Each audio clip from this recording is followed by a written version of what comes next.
হামলায় দুইজন সশরীরে ছিল। পেছন থেকে মদতদাতা হিসাবে আসাদুজ্জামান আসাদ, এইচএম খায়রুজ্জামান লিটন এবং লাইবুদ্দিন আবদুল নামে মামলা করে। এরকম নিন্দনীয় নৃশংস ঘটনার সঙ্গে আমি খায়রুজ্জামান লিটন কোনোভাবে জড়িত থাকার কোনো সুযোগ নাই, কোনো কারণ নাই।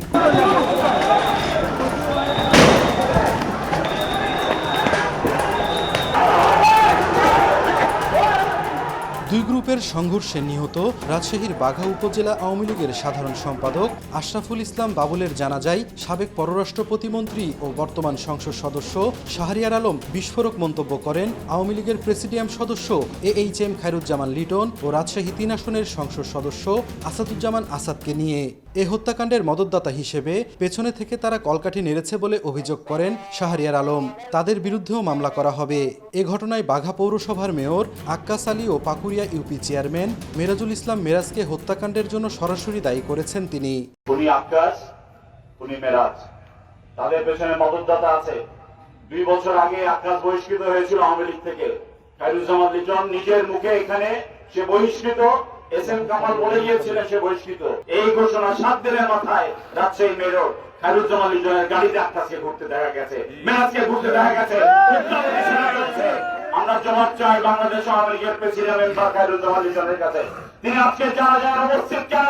তার সচ্ছস নেই কেন? অ্যাডভোকেট লাইবুদ্দিন আবদুল্লাহর কাছে আমরা জবাব চাই। খুনের হামলায় দুইজন সশরীরে ছিল।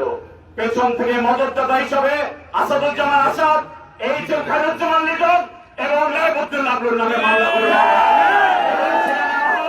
আমরা রাজপথে থাকবো। তারা অব্যাহতভাবে আমাদেরকে অস্থির করার জন্য কাজগুলি করছে। এই বিচার কার্য সম্পন্ন করে আসামিদেরকে ফাঁসি গাছতে ঝোলাতে না পারি এবং এটার পেছনে মদতদাতা গডফাদার কারা বাগা থেকে গিয়ে রাজশাহীতে গিয়ে সহজ এবং শক্তি সঞ্চয় করে। আমি প্রশাসনকে বলবো, এই যে ব্যক্তি কয়েকজনের নাম বললাম, আসামিদের টেলিফোন নাম্বারের সাথে 7 দিনের টেলিফোন মিলাই নেবেন। তাদের সাথে যদি দিনে 5 বার করে কথা না হয়, আমি সংসদ সদস্য পদ থেকে ইস্তফা দিয়ে চলে যাব। এদিকে রাজশাহী 6 আসনের সংসদ সদস্য শাহরিয়ার আলমের এমন মন্তব্যের তাৎক্ষণিক প্রতিক্রিয়া জানিয়েছেন রাজশাহী সিটি কর্পোরেশনের মেয়র ও বাংলাদেশ আওয়ামী লীগের প্রেসিডিয়াম সদস্য এইচএম খায়রুজ্জামান লিটন। বৃহস্পতিবার বিকেলে তার দপ্তরে প্রতিক্রিয়ায় মেয়র লিটন বলেন, আওয়ামী লীগ নেতা বাবুলের লাশ নিয়ে রাজনীতি করছে তারা। পাশাপাশি রাজশাহী 6 আসনের সংসদ সদস্য শাহরিয়ার আলমের এমন মন্তব্যকে রাজনৈতিক উদ্দেশ্য প্রণোদিত বলেও দাবি করেন তিনি।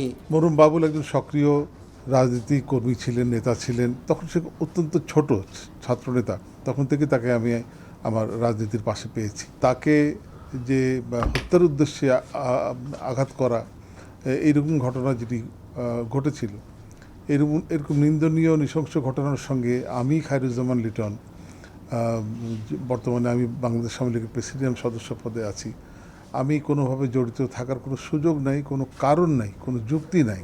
এই ধরনের কাজ আমার অতীতের ইতিহাসে, আমার বয়স এখন 60-এর উপরে, কখনোই আমি এই ধরনের চিন্তাভাবনা আমার মধ্যে দিয়ে আসেন। মাত্র কিছুদিন আগে যিনি প্রতিমন্ত্রী ছিলেন, তিনি উদ্দেশ্য প্রণোদিত এবং ঈর্ষাপরায়ণ হয়ে তিনি আমাকে আমার ভাবমূর্তি ক্ষুণ্ণ করার জন্য করতে পারেন, এটা আমার বোধগম্য নয়। আমাদের জানাজার মতো একটা পবিত্র জায়গা, ঘটনা, যেখানে মানুষকে দাফন করার আগে তার আল্লাহর রহমতের জন্য, সেই মৃত ব্যক্তির জন্য দোয়া করা হয়, সেইখানে এইভাবে মামলা করা হোক, মোবাইল কল লিস্ট চেক করা হোক, তাদেরকে মামলার আসামি করা হোক বা হবে, এই সমস্ত ঘটনা অভূতপূর্ব। আমি এরকম ঘটনা খুব কমই শুনেছি ঘটতে।